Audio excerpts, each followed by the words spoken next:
మేడ్చల్ జిల్లా మేడిపల్లిలో ఆత్మీయ సమ్మేళనం నిర్వహించారు జేవీ బిల్డర్స్ ఇన్ఫ్రా బాధితులు. జేవీ బిల్డర్స్ తమ నుంచి పెట్టుబడుల పేరుతో డబ్బులు తీసుకుని కార్యాలయాన్ని మూసేశారని ఆరోపించారు. దీనిపై కంప్లైంట్ ఇవ్వడంతో ఆ సంస్థ ఎండీ లక్ష్మీనారాయణ పిఎస్లో లొంగిపోయారని చెప్పారు. కానీ ఇప్పటికీ తమకు ఎలాంటి న్యాయం జరగడం లేదన్నారు. ఇదే అంశంపై సీఎం రేవంత్ రెడ్డిని మంత్రులను కలిసి విన్నవించామన్నారు. అలాగే కోర్టు కూడా తమ సమస్యను పట్టించుకుని డబ్బులు రిటర్న్ ఇచ్చేలా చర్యలు తీసుకోవాలని కోరారు. చాలా రకాలుగా బాధింపబడ్డారు. ఇప్పుడు మేము ఈ బాధింపబడడంలో మేమందరం లాస్ట్ మంత్ 17th రోజు మేము కేసు ఫైల్ చేసినాము ఉప్పల్ పిఎస్లో. ఆ రోజు నుంచి ఇప్పటి వరకు పోలీస్ నుంచి మనకైతే ఏ సహకారం అయితే అందింది అని చెప్పలేము, అందలేదు అని చెప్పలేము. ఆ కేసు కూడా ఫైల్ చేసింది ఓన్లీ 3 కోట్ల మీద ఒక చీటింగ్ కేసు లాగా ఫైల్ అయిందండి. అది రెండు సెక్షన్ల మీదనే ఫైల్ అయింది.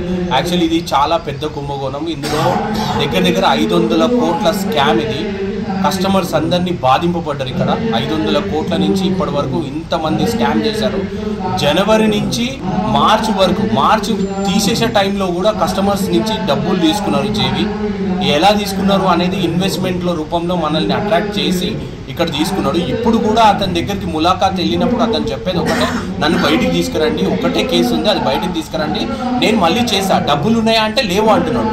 డబ్బులు లేవు అన్నప్పుడు మన పోలీసు కానీ లేకపోతే ఈ వ్యవస్థ అనేది ఉంది, ఆ వ్యవస్థ నుండి మనకి ఈ డబ్బులు అనేది ఎక్కడ వెళ్ళినాయి. ఇప్పుడు జనవరి నుంచి ఫిబ్రవరి మాకు తెలిసి దగ్గర ఒక 80 కోట్ల రూపాయల బిజినెస్ అయింది అతనికి. ఆ 80 కోట్ల రూపాయలు ఏం చేసిండు? ప్రభుత్వం అనేది కఠిన చర్యలు తీసుకోవాలి, కఠిన రూల్స్ అమలు చేయాలి ఇట్లాంటి వాళ్ళ విషయంలో.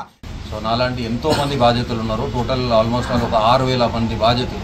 ఇప్పుడు ఆల్రెడీ లక్ష్మీనారాయణ అనేది జైల్లో ఉన్నాడు. ఆయన ఏంటంటే బెయిల్ మీద బయటికి రావాలి అని చెప్పేసి వాళ్ళ ప్రయత్నం వాళ్ళు ఉన్నారు. సో ఇక్కడ కేసు ఎలా వచ్చింది అంటే ఓన్లీ ఒక 3 కోట్ల కేసు, ఒక్కటే సింగిల్ ఎఫ్ఐఆర్ మీదనే వాళ్ళ అనుకూలంగా మలుచుకున్నారు. ఇది జేవీ బిల్డర్స్ అండ్ ఇన్ఫ్రాస్ట్రక్చర్స్. దీని ఎండీ వచ్చేసి లక్ష్మీనారాయణ అండ్ వాళ్ళ వైఫ్ జ్యోతి. వీళ్ళిద్దరు భారీ కుంభకోణం చేశారు.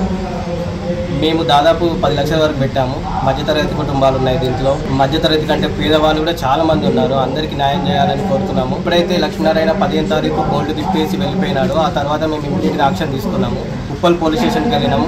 ఉప్పల్ పోలీస్ స్టేషన్కి వెళ్తే దాదాపు 1000 మంది దాకా మేము అందరం నోటిఫికేషన్ రాసి ఇచ్చినాము ఉప్పల్ పోలీస్ స్టేషన్లో. వాళ్ళు అన్నీ కూడా తీసి